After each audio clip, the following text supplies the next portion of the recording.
eres tú.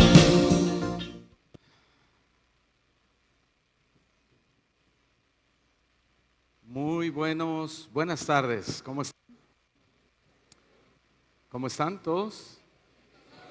Gracias a Dios que estamos bendecidos, que estamos vivos, que estamos respirando, y eso es una manifestación de la gracia de Dios. Cada mañana dice la Escritura que son nuevas. ¿Qué?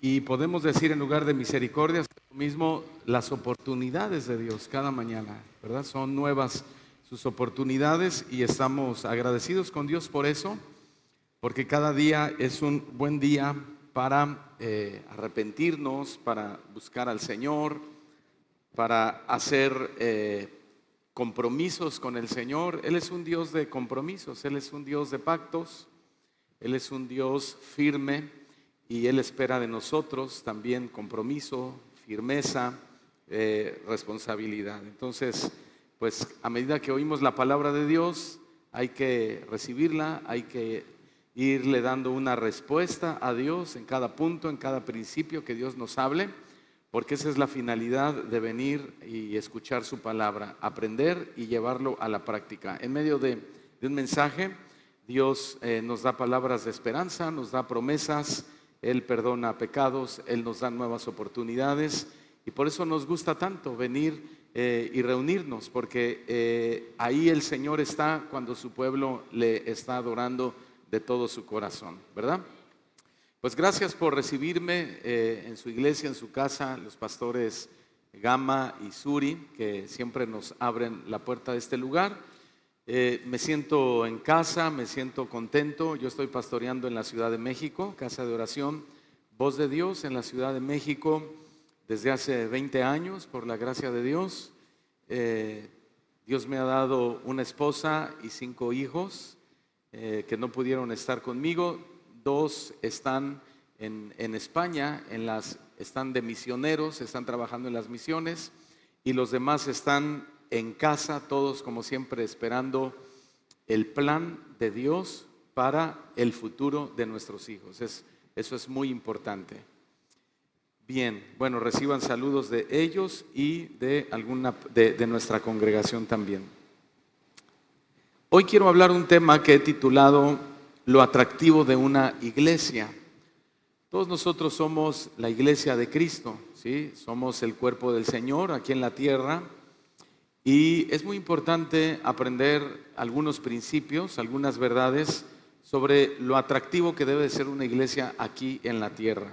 Hoy se ha confundido el atractivo de la iglesia, y a veces el cristiano nos andamos por las ramas, ¿sí? Pensando que lo atractivo de una iglesia pues puede ser lo bonito del lugar, la comodidad del lugar, la popularidad que pueda tener el lugar o la popularidad del ministro o del pastor, y estamos muy lejos de lo que realmente Dios quiere comunicarnos sobre qué es lo atractivo de una iglesia. Acompáñenme a orar, por favor. Padre, te damos muchas gracias en esta tarde por habernos dado el honor y el privilegio de adorarte y de cantarte. Gracias por el grupo de alabanza que has levantado en esta iglesia. Nos han llevado delante de ti, nos han ministrado, hemos sentido tu presencia, Señor. Oramos por este grupo, por cada cantante, cada músico, cada director de alabanza. Úngeles, Señor, más para que ellos nos enseñen cómo adorarte desde una actitud sincera de corazón. Nunca, Señor, pensando en el protagonismo o en hacer lucir a una persona o a un instrumento, sino siempre la belleza de Cristo. Gracias, Señor, por tu preciosa palabra que hoy envías a nuestro corazón. Sabemos de antemano que nos vas a hablar y nos vas a enseñar muchas cosas que son necesarias para nuestra alma, para nuestra vida práctica, nuestra vida diaria. Te damos las gracias, Señor. Habla a cada persona aquí y a cada persona que nos está viendo a través de esta transmisión. Sabemos que tus palabras son espíritu y son vida y viajan a cualquier país del mundo, a cualquier lugar, y penetran hasta partir el alma, las coyunturas, los huesos, los tuétanos, y discierne aún los pensamientos más íntimos del hombre, del corazón del ser humano. Así que obra, Señor, a través de tu palabra. Tu iglesia dice amén. La iglesia, hermanos, debe ser atractiva al mundo en su esencia, porque la iglesia que somos nosotros representa el cuerpo de Cristo aquí en la tierra y tiene el llamado de ser un canal por el cual la gracia y la verdad de Dios se manifiesta a la humanidad. ¿Sí? Cuando la gente sabe que eres cristiano, sabe que soy cristiano, lo que debe ver o la diferencia que debe encontrar entre ellos y nosotros es una gracia de Dios que hay en nosotros como iglesia. Es la verdad de Dios operando a través de nuestro testimonio, nuestra vida, a través de nuestras palabras, de nuestra forma de ser hacia ellos. Ser atractivo, sin embargo, no hay que confundir el concepto, porque no significa comprometer los valores cristianos, no significa comprometer los principios bíblicos. Ser atractivo significa ser relevante, pero ser genuino en sus valores. Porque a veces comprometemos, por querer ser una iglesia atractiva al mundo, comprometemos los principios espirituales y hacemos de la iglesia, en palabras de Jesús, una cueva de ladrones, o un lugar de espectáculo, o un lugar de entretenimiento, o un lugar donde simplemente pasarla bien. Y eso no es la iglesia, porque para pasarla bien, pues hay muchos otros lugares. Cancún es un lugar para pasarla bien. Las playas de Cancún es un lugar para pasarla bien. Pero la iglesia no es eso. La iglesia tiene un atractivo muy específico, muy peculiar, y eso es a través de su carácter, sus manifestaciones que van de acuerdo a los principios bíblicos. Entonces, tengamos mucho cuidado en no comprometer nuestros valores y nuestros principios con el propósito de ser una iglesia atractiva. Hoy en día, lamentablemente, muchos lugares no son atractivos, la religión hoy en día no es muy atractiva por el mal testimonio de la iglesia, por el mal testimonio del liderazgo, de los que están al frente, que es muy malo en muchos aspectos. Entonces la gente dice, bueno, de ir a un lugar donde se practica este pecado o son de esta manera, pues mejor me quedo como estoy. ¿Para qué ir a perder mi tiempo o para qué volverme un religioso si en realidad ellos viven igual que yo, ¿no? La iglesia cristiana debe ser atractiva al mundo para cumplir una misión. Y esa misión de nosotros es llevar el mensaje del evangelio a todas las personas y reflejar el amor y el perdón que Cristo ofrece a la sociedad. Esa es nuestra misión principal. Jesús dijo, id y predicad el evangelio a toda criatura que no lo conozca, bautícenlos, etcétera, etcétera, etcétera. Hay una misión específica como cristianos que debemos llevar al mundo. Ahora, a través del buen trabajo de la iglesia, podemos ser instrumentos de transformación para aquellos que buscan respuesta y propósito para su propia vida. La iglesia, sin embargo, tiene el mensaje del evangelio, tenemos ese mensaje transformador que ofrece la reconciliación con Dios y una vida plena con nuestro Señor Jesucristo. De hecho, dentro de la iglesia hay mucha gente, muchos cristianos, muchas familias que necesitan estar siendo expuestos todo el tiempo a la palabra del evangelio, porque necesitan una restauración en sus vidas, una restauración en sus familias, una restauración en su alma. Hay almas lastimadas, hay vidas dolidas, heridas, y necesitan ser sanadas. ¿Cómo? A través de la exposición de la palabra. Entonces la misión de la iglesia es hacia adentro y hacia afuera con el mismo mensaje del Evangelio. ¿Me explico? El mundo ofrece una variedad de cosas que pueden ser atractivas a primera vista, porque Satanás siempre va a competir con Dios y con la iglesia, y dice, bueno, si la iglesia entiende la enseñanza que debe ser atractiva y su atractivo es la exposición o la predicación del Evangelio y todo su mensaje, el mundo, operado por Satanás, su príncipe, dice, pues yo también te ofrezco al mundo como algo atractivo, te ofrezco placer, te ofrezco riqueza, te ofrezco fama, te ofrezco comodidades materiales, todo lo que tú quieras, todo lo que tú has soñado, yo te lo puedo dar. O sea, y estas cosas a lo mejor pueden traer momentos de felicidad momentánea a tu vida, momentos de disfrute, de placer que disfrutas en ese momento, pero a menudo todo eso deja un vacío emocional en la vida de la gente. Nos deja un vacío espiritual a largo plazo. Porque cuando tú eres víctima de Satanás y tú te dejas tomar por esos placeres, por el enemigo, lo disfrutas al momento, pero dañas tu alma, dañas tu condición espiritual, y tu restauración puede suceder, por supuesto, porque Dios restaura, pero hay una vida descompuesta que va a tardar tiempo en arreglarse. Hay cosas que ahora tenemos que arreglar, cosas que tenemos que restaurar, y tenemos que hacerlo, porque además es un principio bíblico, ¿no? Si tú has cometido un daño, tú tienes que resarcir el daño. Si a ti te cometieron el daño, tú tienes que perdonar a la persona que te dañó. Porque si tú no perdonas al que te dañó, entonces tenemos dos problemas: el que dañó y el que no quiere perdonar al que dañó. Entonces, si te das cuenta, el enemigo te va llevando, como dice Apocalipsis, de un abismo a otro abismo, a otro abismo, a otro abismo. Entonces tú como iglesia tienes que entender tu responsabilidad. Si tu responsabilidad es perdonar, perdona, si es que eres hijo de Dios. Si fuiste el ofensor, tienes que pedir perdón, pero también tienes que resarcir el daño.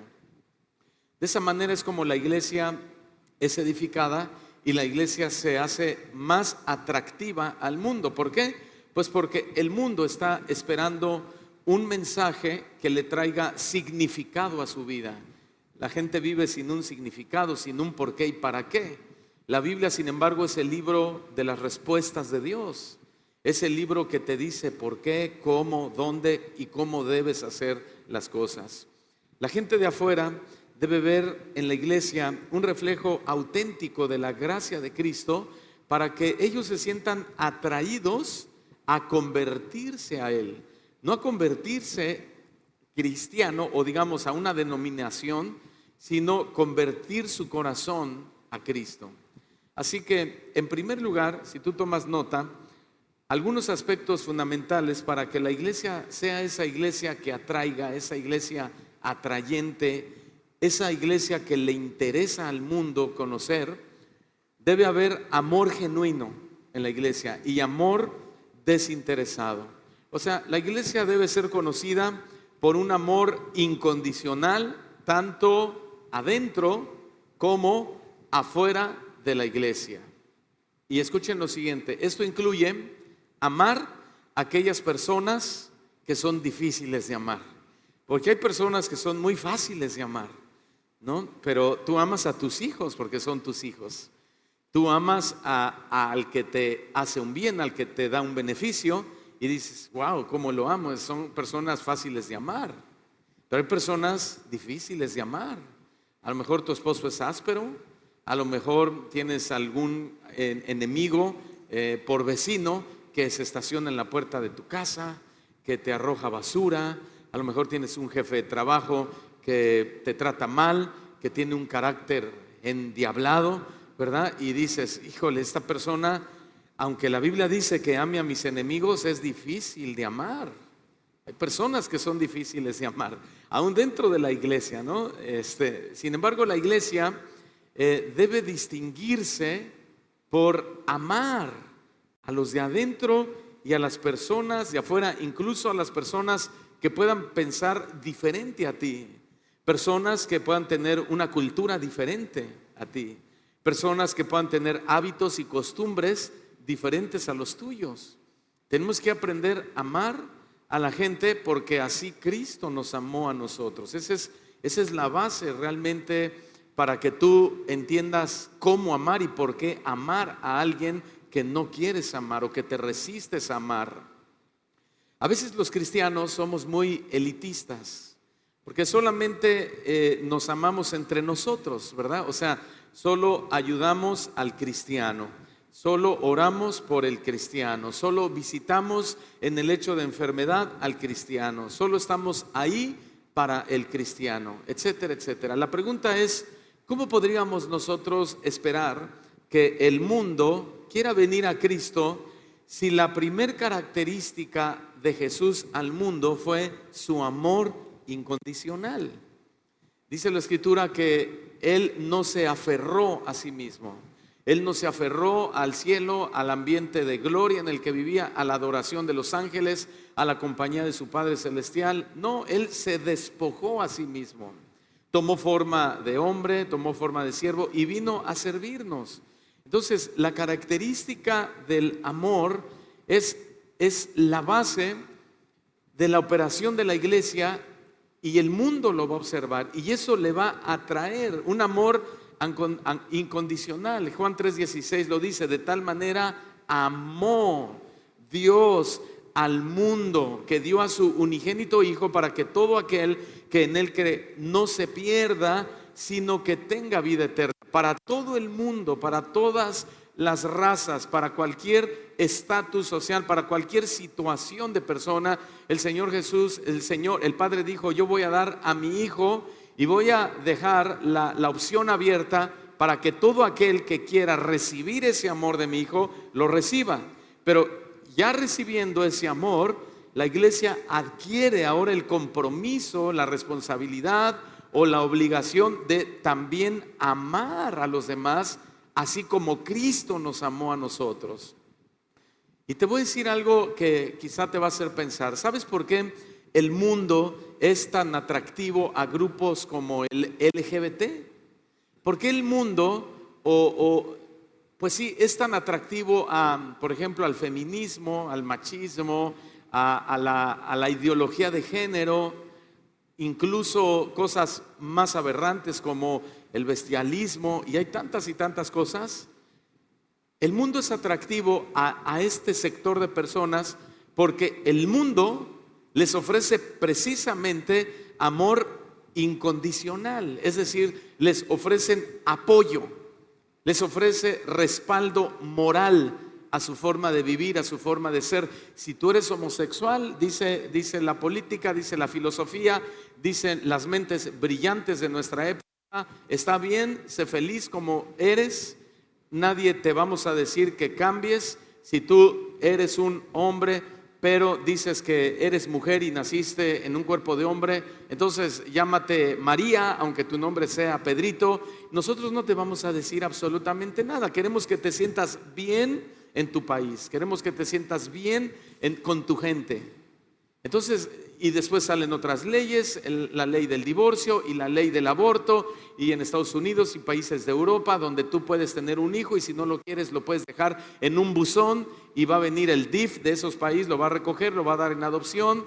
Si tú quieres ser una mujer que nunca quieres tener hijos por cuidar la figura de tu cuerpo, pero quieres tener hijos por medio de otro vientre, entonces hazlo. O sea, tienes muchas opciones y la gente obviamente se abriga bajo ese amor torcido, ese amor corrupto que ofrece el mundo.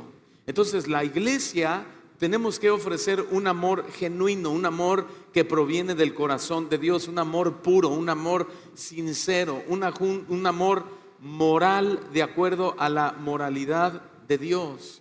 La gente debe ser atractiva. Los cristianos deben ser atractivos también a ese tipo de personas también. Tú como cristiano debes ser atractivo a un homosexual, a una lesbiana, a un movimiento LGBT, a una prostituta que llegue a la iglesia. pero no atractivo en ese sentido de que puedes venir y hacer lo que tú quieras, o puedes venir y conservar tu forma de pensar, sino demostrando un amor puro y sincero que representa el amor de Dios a la humanidad. Miren lo que Jesús dijo en Juan 13, versículo 34 y versículo 35. Juan 13, 34 y 35. Un mandamiento nuevo, dice el Señor Jesús, les doy. Cada palabra que tú leas en la Biblia que Jesús la dijo, tómala como doctrina fundamental. Las palabras de Pablo, las palabras de los apóstoles, las palabras de los profetas, aunque son doctrina, pero tenemos siempre que cruzarlas con otros pasajes de la Biblia para poder descubrir el significado y no desviarlo. Pero cuando tú oyes las palabras de Cristo, tú no tienes que estar buscando una confirmación de lo que Él dijo en algún profeta o en algún apóstol, porque Él es Dios, Él es el Hijo de Dios. Y Él dijo, un mandamiento nuevo te doy. ¿Cuál es ese mandamiento? Que os améis unos a otros. Y la gente dice, ¿por qué? Porque yo los amé así, como yo os he amado. Por lo tanto, que también ustedes se amen unos a otros. En esto conocerán todos que sois mis discípulos, si tuviereis amor los unos con los otros. Entonces, noten que Jesús no dice que la gente va a conocer que somos sus discípulos si somos una iglesia, digamos, de influencia, o si somos una iglesia rica, influyente, popular, o una iglesia de multitudes. Dice que el mundo va a aceptar que somos sus discípulos, discípulos de Cristo, si amamos a las personas como Cristo nos amó a nosotros. Y la pregunta es, ¿y cómo nos amó Cristo a nosotros? ¿Cómo te amó Cristo? ¿Cómo veníamos? Esa es la respuesta, porque dice la Escritura que cuando aún éramos pecadores, Cristo, ¿qué hizo? Murió por nosotros. ¿Por qué Cristo murió por nosotros cuando aún éramos borrachos, fornicarios, adúlteros, malhavrados, ladrones, mentirosos y etcétera, etcétera, etcétera? ¿Por qué decidió amarnos? Porque Él es amor. Dios es amor. ¿Estamos entendiendo? ¿Cómo nos ama Cristo? Como veníamos. ¿Y cómo veníamos? Ya lo dije, veníamos sucios en el pecado. Veníamos realmente mal. Veníamos totalmente desfigurados, totalmente perdidos. Si Cristo no nos alcanza, hermanos, nuestra vida habría sido un desastre. ¿Cómo eras cuando Cristo te alcanzó? A lo mejor eras un borracho, a lo mejor eras un drogadicto, a lo mejor eras un mentiroso, eras un tramposo, eras un mal hablado, eras un adúltero, eras un fornicario, ¿sí? Así veníamos y Cristo así nos recibió. Entonces la enseñanza es cómo debemos amar a la gente igual, así como llega la gente y así como está la gente allá afuera. Porque Él no condicionó su amor para ti, y tú tampoco puedes condicionar tu amor, digamos, actos de bondad, tus actos de misericordia hacia las demás personas, porque tal vez tú llegaste peor que como muchos de ellos se encuentran en este momento. En esto conocerán que son mis discípulos, en que se amen los unos a los otros. Y si tú me dices, ese pasaje habla de que nos amemos entre cristianos, puede ser que hable que entre el amor cristiano, pero el amor no es cristiano o para la iglesia cristiana. El amor es para dar, porque entonces Cristo jamás nos habría amado y no podríamos estar en este lugar. Además, Cristo dice, ama a tus enemigos también, ora por los que te ultrajan, visita a los enfermos, etcétera, etcétera, etcétera, sean cristianos o no sean cristianos. ¿Cómo debemos amar a las personas? Como están en su condición. Si llega un homosexual a la iglesia, si llega una lesbiana, si llega una prostituta. Una ocasión estábamos en la reunión y llegó una prostituta en la congregación, y ella misma se sentó hasta la esquina porque ella no quería como incomodar, porque además venía vestida de una forma pues no apropiada para la iglesia, ¿sí? Y algunos hermanos se me acercaron corriendo y me dijeron, ¿la sacamos? Pastor, ¿le ponemos una cobijita en las piernas? Pastor, ¿la cubrimos? No, déjenla así. Lo que va a cambiar su corazón es el mensaje. No somos nosotros, el que convence es el Espíritu Santo. Si ella está aquí es porque está buscando algo de Dios para su vida. Y tú y yo tenemos el mensaje de amor. Recuerden que Dios nos amó, hermanos, no nos amó por lo que éramos. Dios no te amó por lo que eras. Dios te amó a pesar de lo que eras. ¿Sí? Dios no pudo haber visto nada bueno en nosotros, porque no hay nada bueno en nosotros todavía. Si hoy tenemos algo bueno en nosotros, es a Jesús en nuestro corazón, la obra del Espíritu Santo. Y eso es lo que tenemos que conservar para el momento de amar a las demás personas. Esa es una iglesia atractiva, una iglesia que dice todos son bienvenidos, todos tienen un lugar. Aquí tenemos un lugar para todos ustedes, para el homosexual, sí, para la lesbiana, sí, para el transgénero, también tienes un lugar en esta iglesia. Pero en esta iglesia predicamos la palabra de Dios, la palabra que transforma vidas, la palabra que transforma corazones, la palabra que transforma tu manera de pensar. Porque si tú entras a un balneario es para ir a nadar. Si tú vas a un spa es para que te den un masaje. Si tú entras a una iglesia es ¿para qué? Para recibir un mensaje de transformación que estás buscando.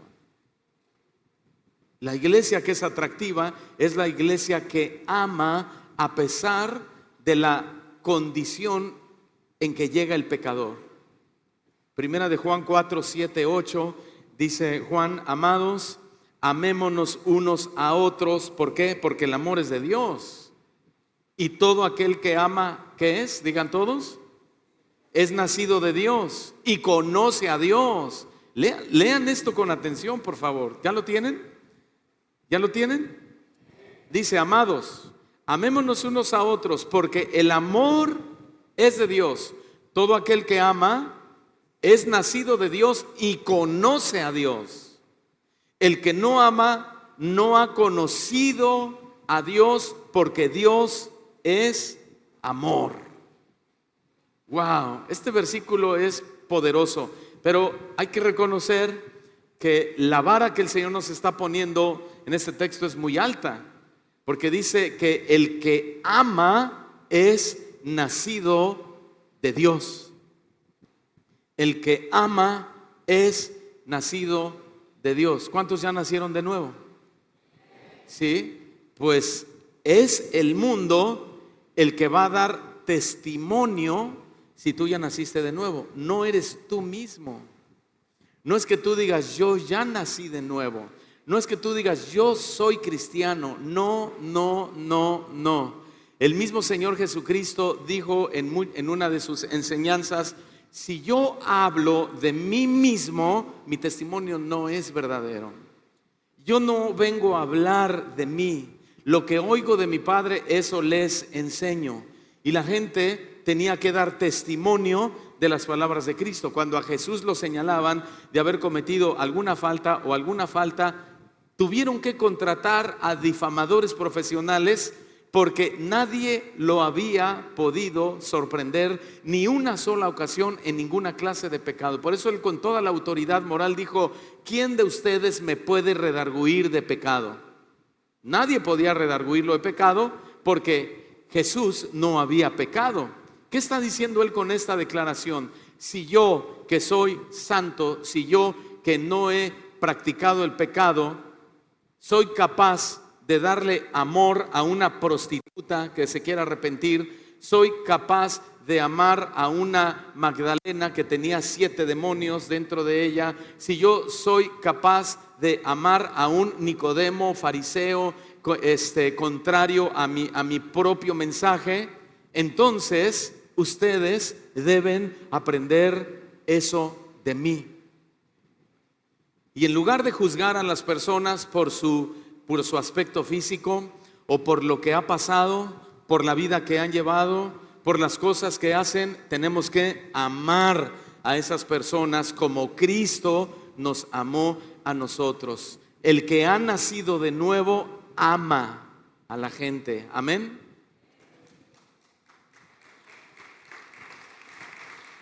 Un ejemplo bíblico de amor genuino, amor desinteresado, pues fueron precisamente los discípulos de Jesús. Pedro a los judíos les demostraba su amor. Pablo a los gentiles. Los otros 10 discípulos se repartían en las ciudades, oraban por enfermos, expulsaban demonios, ayudaban a los pobres, abrazaban a los pecadores, les llevaban el mensaje.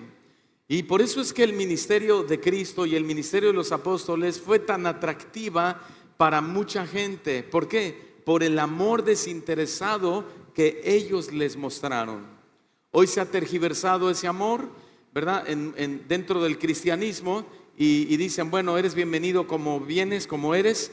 No te vamos a hablar fuerte. Si te quieres quedar en esa condición de homosexual, puedes quedarte. Ese no es el amor de Dios. Ese es el amor hippie, no es el amor de Dios. El amor de Dios es el que te va a hablar la verdad. En segundo lugar, la iglesia va a hacer atractivo el mundo cuando el mundo vea en ella unidad y comunión. O sea, la iglesia debe ser un lugar donde las personas buscan un sentido de pertenencia, un sentido de conexión. La gente se sienta conectada con Dios, que se sienta cerca de Dios. La iglesia debe ser un lugar donde la gente encuentre unidad dentro de la iglesia. Dice un dicho que la iglesia cristiana es el único ejército donde sus soldados se pelean entre sí. Bueno, parece que es cierto, pero la única manera en que un inconverso, en que una persona que no conoce a Dios, en que un pecador se pueda o se quiera convencer de nuestro mensaje, es que vea en la iglesia unidad. Pero escúchame, unidad en la fe.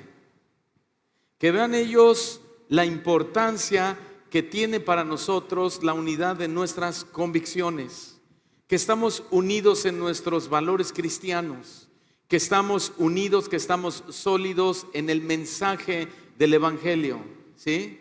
Es importante, hermanos, hacer a un lado aspectos que no son fundamentales dentro de la iglesia, que lo único que producen es división y mal testimonio. Porque la gente de afuera viene de un mundo dividido, donde cada quien jala agua para su pozo, busca su propio beneficio, hace las cosas a su favor. Y no es posible que la gente venga buscando a Cristo y encuentre lo mismo dentro de la iglesia.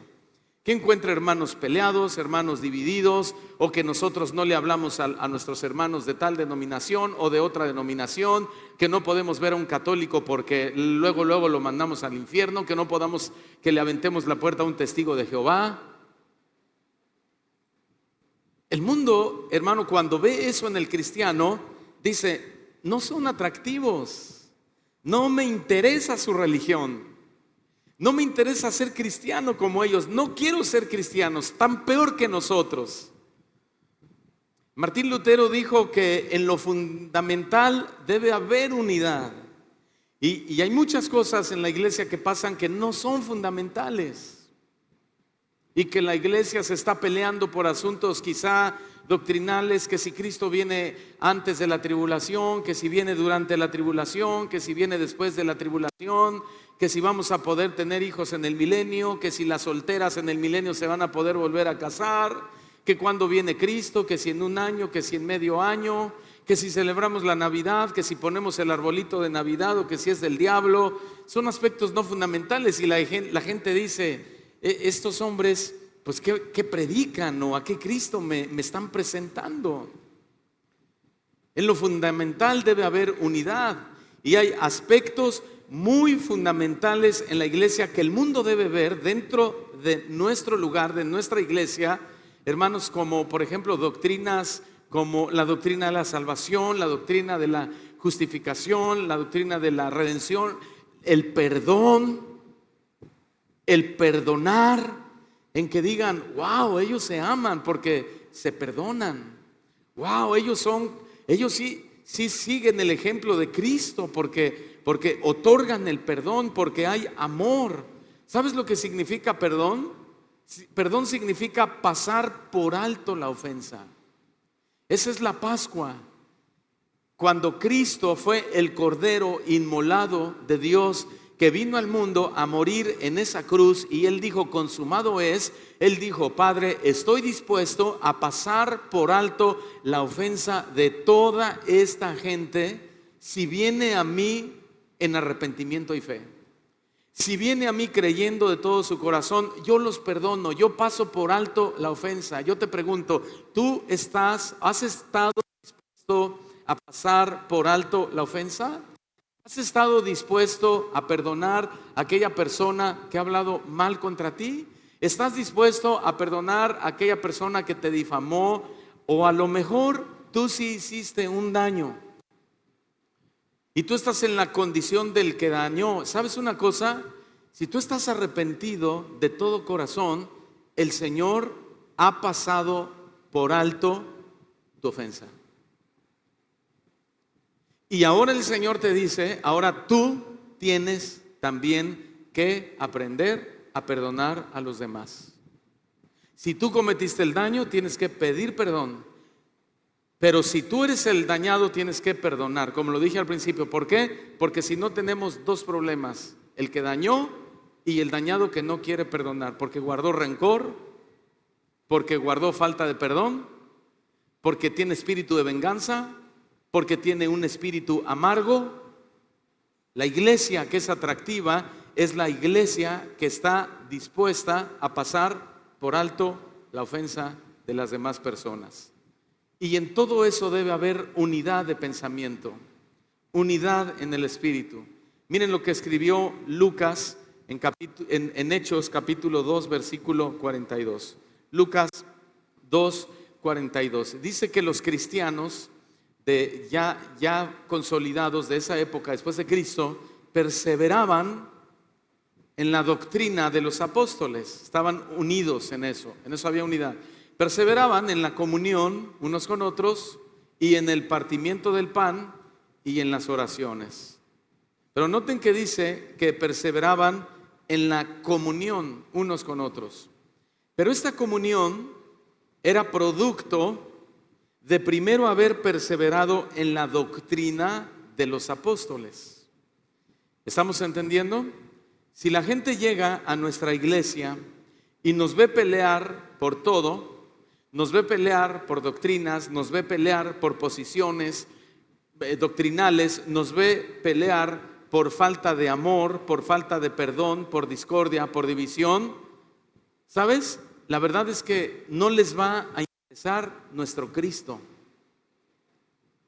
No les va a interesar nuestro Salvador. La iglesia atractiva es la iglesia que está unida.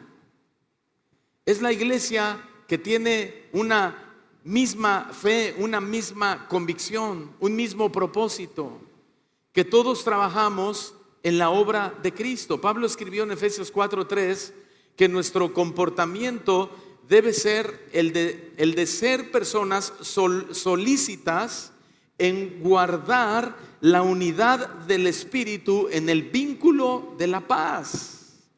Tenemos que ser personas solícitas en guardar la unidad del Espíritu en el vínculo de la paz. Todos digan solícitos. ¿Qué significa ser solícitos?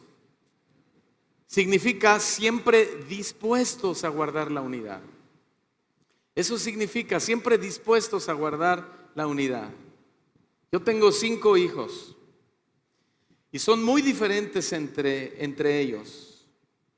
Entonces, cuando hay tanta diferencia entre su carácter, su personalidad, su forma de ser, ¿sabes lo que pasa? Pues que siempre están en desacuerdo en muchas cosas. Sí, que tengo el hijo desordenado, que tengo el hijo desobediente, que tengo el hijo que no se quiere despegar de los videojuegos, pero tengo el hijo deportista, tengo la hijita trabajadora, tengo la hijita estudiosa. Todos son muy diferentes en su carácter.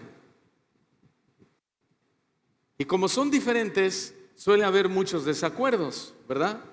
Pero yo aprendí un principio muy valioso, y el principio consiste en proteger el testimonio de cada uno de ellos.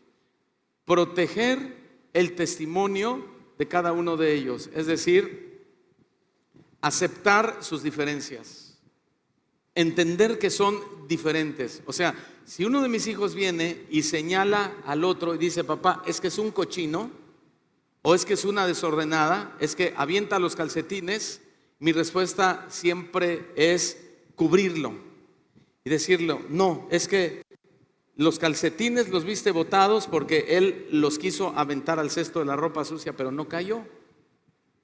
No, papá, yo vi que a propósito se lo quitó y lo aventó. No, viste mal. Oye, papá, es que ella no quiere lavar los trastes y ya los dejó juntar y ya llevan 2 horas y ya huele feo. No, lo que pasa es que ha de estar haciendo algo importante allá arriba. Ahorita le llamamos y le decimos que venga. No, es que no quiere hacerlo. No, hijo, no des por hecho algo que tú no sabes. ¿Qué estoy haciendo yo? Proteger. No es lo mismo que encubrir, porque nosotros no podemos encubrir el pecado, ni el nuestro, ni el de nadie, pero sí debemos proteger el testimonio, proteger a la persona, porque el único que puede juzgarnos es Dios. Él es el que nos va a juzgar. Tú no puedes decir si esa persona es salva o no es salva. Tú no puedes decir si esa persona ya se arrepintió o no se arrepintió. Tú no puedes determinar si esa persona es digna de tu favor o de tu perdón o no. Tú no lo puedes decir. Tu obligación es perdonar, tu obligación es amar, tu obligación es pasar por alto la ofensa, tu obligación es dar oportunidad a las personas. ¿Por qué? Porque el único juez justo se llama Dios, Jehová nuestro Dios. Amén. Y tenemos que guardar la unidad en todo eso. Y eso es algo que al mundo le atrae, porque no se siente señalado por nosotros. Y no debemos señalarlos, porque quien señala el pecado es Dios a través de su palabra. O sea, tú predícales la palabra, tú enséñales la Biblia, tú diles cuáles son los principios morales de Dios y ellos solitos van a entender. Nosotros no podemos juzgar a nadie. Debemos ser una iglesia atractiva al mundo, que vean unidad en nuestro pensamiento. Y un ejemplo bíblico, ¿sabes? Fueron los primeros cristianos en Jerusalén. Dice Lucas que ellos se reunían, tenían buena comunión, compartían sus bienes, se mantenían unidos en el Espíritu Santo. Eso lo dice Hechos 2:44, no lo vamos a leer, pero qué cristianos tan atractivos. Pero el versículo 47 concluye diciendo: y el Señor añadía cada día al número de ellos los que habían de ser salvos. Claro, porque el Señor añadía a los que iban siendo salvos a esta iglesia de los Hechos, porque era una iglesia atractiva, era una iglesia atrayente, era una iglesia que no juzgaba, que no señalaba, era una iglesia que se sentía acogida. Dios los llevaba y ellos predicaban bien el evangelio, vivían el evangelio, expresaban el evangelio a través de sus testimonios, sus vidas, y la iglesia decía la gente del mundo: queremos pertenecer a esa iglesia, queremos ser parte de esa iglesia, nos sentimos bien en esa iglesia. No nos sentimos ofendidos por el predicador, la palabra es la que nos ha ofendido, pero entendemos que ha sido la palabra de Dios, no ha sido el hombre, no ha sido el que se sienta lado, ha sido Dios mismo. ¿Cuántos dicen lo estoy entendiendo bien? ¿Sí? Número 3, la iglesia atractiva, la iglesia va a ser atractiva cuando el mundo vea en ella compasión y ayuda a los necesitados. Compasión y ayuda a los necesitados. Una iglesia compasiva que actúa para aliviar el sufrimiento de quienes están en necesidad, pues es un poderoso testimonio del amor de Cristo en acción. ¿De qué estamos hablando? De empatía. ¿Se acuerdan de aquel hombre que iba a la sinagoga a llevar su ofrenda a Dios Y en el camino se encontró, fíjense, no se encontró a un mendigo, no se encontró a un indigente, a alguien que pidiera dinero, se encontró a su propio padre. Y en el camino le dijo: hijo, tengo necesidad. Dios desde el principio se ha interesado mucho y se ha preocupado mucho por la gente que está en necesidad. Y en este caso Dios prueba el corazón de este joven que va al templo a llevar su ofrenda, se encuentra en el camino y su padre le dice: ayúdame, tengo necesidad. Hijo, yo sé que tú tienes quizá algunas monedas que me pudieras dar para ayudarme. ¿Y sabes lo que responde el hijo? Dice: corbán, corbán, que significa: padre, no puedo ayudarte porque este dinero, esta ofrenda, la he dedicado a Dios. Yo ya le había prometido a Dios llevarle esta cantidad de dinero. No la puedo tocar porque es dinero consagrado a Dios, dedicado, ofrecido a Dios. Y Jesús dice: hipócrita, tú no eres cristiano, tú no eres hijo de Dios. ¿Puedes imaginar ese padre que tal vez nunca había escuchado el mensaje de Dios? Tal vez, digo, lo estoy pasando a nuestros tiempos porque son judíos y ellos oían el mensaje de Dios, pero si hubiera pasado en este siglo XXI, ¿qué pasa con los cristianos? Ese padre que nunca había oído el mensaje del evangelio, el mensaje de la salvación, ¿creen que habría aceptado el mensaje de Cristo después de haber recibido una negativa de esa manera de su propio hijo? Y olvídate que haya sido su propio hijo, que haya sido un necesitado sincero, y que alguien de nosotros cerremos nuestro corazón y le digamos: no te puedo ayudar. ¿Por qué? No tengo para comer. No, es que traigo mi diezmo, es para la iglesia. ¿Tú crees que una persona en esa condición entiende tu posición cristianoide? ¿Entiende tu actitud cristianoide? Y va a decir: sí, quiero conocer a tu Cristo, llévame a tu iglesia. Para nada. ¿Sabes por qué? Porque cuando necesitaba compasión, cuando necesitaba ayuda, cuando necesitaba perdón, lo despreciaste. Y no le quisiste ayudar, no le tendiste tu ayuda. Mira lo que Jesús dice en un momento. A lo mejor es muy tonto el ejemplo que te voy a poner, pero ¿qué hace un perrito en la calle cuando estás comiendo tacos y le avientas un taco de suadero? ¿Qué hace? Speak Spanish, brothers? ¿Sí? ¿Qué hace? Ay, ¿verdad? Te mueve la colita y se te acerca y te está diciendo: échame otro, ¿verdad? ¿Verdad? Sí, y a lo mejor te subes a tu carro y ahí va el pobre perrito corriendo atrás de ti. Quiere estar contigo. ¿Sabes por qué? Porque hasta los animales se dan cuenta quién los quiere y quién no los quiere. ¿No es cierto? ¿Verdad que sí? Mira lo que Jesús escribió en Mateo 25:35. Tuve hambre y me diste de comer. Tuve sed y me diste de beber. Fui forastero y me recogiste. Estuve desnudo y me cubriste. Estuve enfermo y me visitaste. Estuve en la cárcel y vinisteis a mí. No necesita ninguna explicación este versículo. No dijo Jesús que cuando veas a alguien que tiene hambre, le digas: trabaja. No dijo Jesús que cuando veas a un forastero o a un indigente, le digas: ve al DIF a que te ayuden. Hazte un lado, me infectas, mugroso, viejo mugroso. ¿Hay cristianos que actúan así?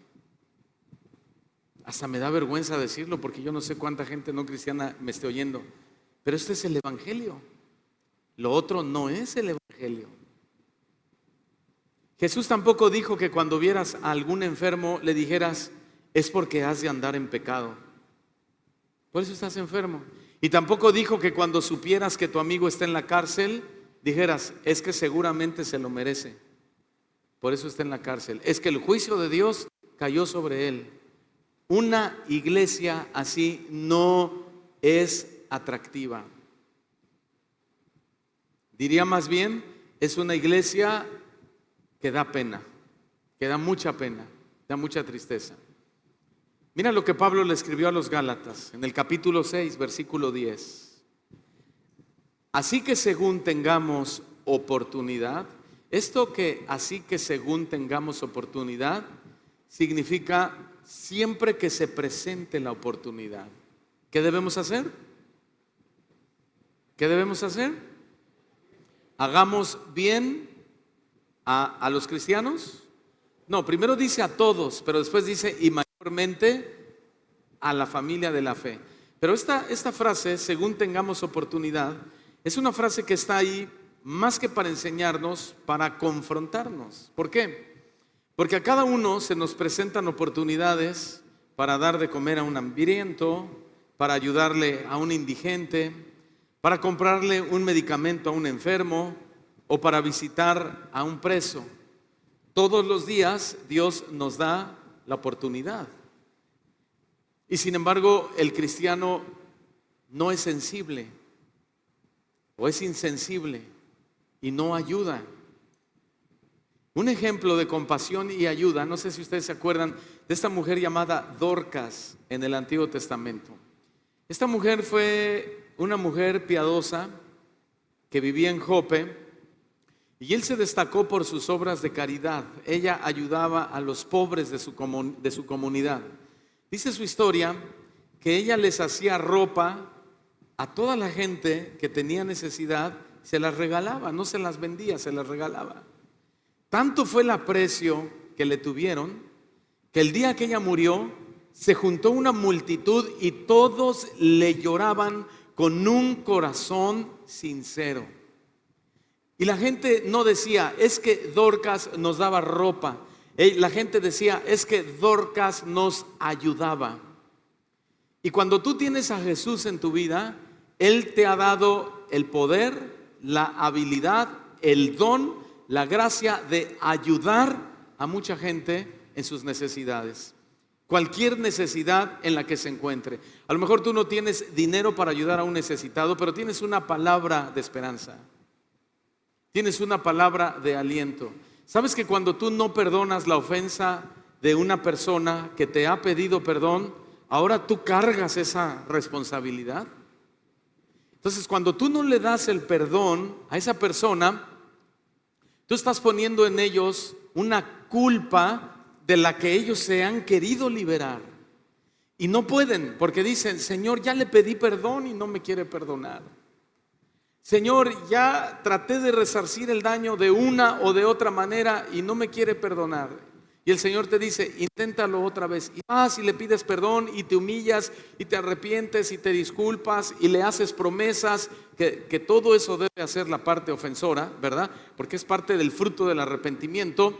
Y aquella persona dice, no, porque lo que me hiciste me dolió mucho. No, porque me lastimaste como nadie en la vida me había lastimado. Y entonces esa persona regresa acongojada a su casa, triste, sin esperanza. Y aunque Dios le dice a esa persona, yo ya te perdoné y yo ya te limpié y yo ya te estoy dando la oportunidad, sin embargo hay una parte en el alma de esa persona que no puede quedar libre por la culpa de la persona que no le está queriendo dar el perdón. Tú tienes formas de ayudar a la gente, de muchas maneras. Ayúdalos. Ayúdalos. ¿Cuántos dicen, me voy a esforzar por ayudarlos? Gracias, hermano. Ya hasta la lámpara me aventaron porque no veía. Número 4 y último, la iglesia va a ser atractiva cuando el mundo vea en ella un enfoque en la verdad, un enfoque en la palabra de Dios. El mundo hoy busca respuestas en todos lados, ¿no? En la magia, en la brujería, en la ciencia, en la ideología de género, en el budismo, en la nueva era, hasta en la política. La gente está desesperada porque no encuentra la respuesta a sus problemas, especialmente a los que tienen que ver con su alma y con sus problemas espirituales. ¿Has ido con un buen doctor que te ayudó a sentirte mejor? Sí. Y cuando, después de haber visitado a varios y uno, ¿verdad?, encuentra el problema y te ayuda, ¿qué haces con ese doctor? Lo recomiendas. Te recomiendo a mi doctor, él sí me ayudó. Yo tenía muchos dolores musculares, iba con los médicos, me decía, es tu tensión, es el trabajo, son los viajes que haces, es tu situación, tienes 5 hijos, o sea, tienes mucho trabajo, mucho que hacer. Relájate, relájate, relájate. Y te voy a dar esta pastilla para que te relajes, y te voy a dar esta otra para que puedas dormir, y te voy a mandar con un especialista a que te sobe y que te separe tus vértebras de acá de tener un problema. Iba a un lado, iba a otro, y nada me lo quitó. Hasta que un día una hermana me dice, pastor, ¿por qué no se toma el magnesio? Le dije, ¿qué es eso? No, pues es un mineral que te relaja tus músculos y te da descanso y tiene otros beneficios. Dije, bueno, voy a probar. Wow, Dios usó el magnesio. Se fueron todos mis dolores. Esto no es una sesión de medicina, es una ilustración. Y entonces cuando yo oigo a alguien que me dice, ay, tengo estos problemas, le digo, toma magnesio. Además no es una medicina, es un mineral. Es un mineral, ¿no? Lo atractivo de la iglesia no es el edificio, no es el renombre que pueda tener. Lo atractivo de la iglesia es que sea un lugar donde la gente sepa que va a encontrar respuestas a sus necesidades espirituales. Eso es lo atractivo de la iglesia. Mira lo que escribió David en el Salmo 119, 105. Lámpara es a mis pies tu palabra y lumbrera a mi camino. ¿Qué es la palabra de Dios? Lámpara y lumbrera. Cuando se va la luz en mi casa, mi hijo Pablito corre, ¿verdad?, con el que tiene la lámpara porque le da mucho miedo. Y ahí hay luz, ahí no hay oscuridad. Donde está la lámpara está la luz. No hay miedo, hay tranquilidad, hay confianza. ¿Entendieron? Sí, la iglesia debe tener luz. Y una iglesia que tiene luz es una iglesia donde la gente se siente segura, se siente atraída. Y la luz de Cristo es la predicación de la palabra de Dios. Entonces tenemos que ser una iglesia con luz, una iglesia con un mensaje de esperanza.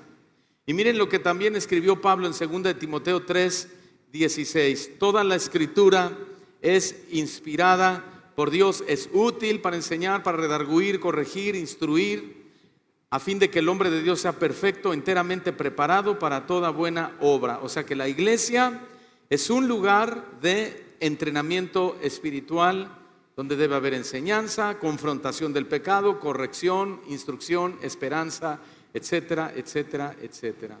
Y último punto, la iglesia va a ser atractiva cuando el mundo vea en ella vidas transformadas. Vidas transformadas. Cuando la gente ve una vida transformada por el poder de Cristo, son testigos del impacto que puede tener una relación con Dios. Mire, tu historia, ¿sabes que cada uno de nosotros tiene una historia de redención? La redención fue universal, ¿no? Pero cada quien tiene su historia de cómo Dios lo redimió, cómo Dios lo perdonó. Cada uno de nosotros tenemos nuestra historia de restauración. Y esa historia puede ser una herramienta muy poderosa para atraer a otros a Cristo. ¿Te imaginas cuántas mujeres que habían perdido su dignidad fueron atraídas a Cristo cuando vieron el cambio en María Magdalena, esta mujer que tenía 7 demonios, y vieron cómo Jesús los expulsó y ahora daba testimonio de tener una vida nueva? ¿Te imaginas cuántas familias se sintieron atraídas a Jesús cuando vieron cómo Él liberó a aquel niño que era totalmente atormentado por demonios? Unas ocasiones al fuego, otras al agua. Y cuando Dios interviene en esa familia, en ese hogar, donde a veces los niños son los más perjudicados de nuestros pecados, de nuestros errores, ahí entra Cristo a restaurar el hogar. ¿Te puedes imaginar cuánta gente fue atraída a Cristo por eso? ¿O cuántos se sintieron atraídos a Jesús cuando vieron el cambio de vida en la Samaritana? No vayamos lejos. ¿Cuánta gente se ha sentido atraída a la iglesia al ver nuestro cambio? Pues a eso se refirió Pablo cuando escribió: de modo que si alguno está en Cristo, nueva criatura es. Las cosas viejas pasaron, he aquí todas son hechas nuevas. ¿Cuántos dan gracias a Dios por esa frase? Amén. Todas las cosas son hechas nuevas.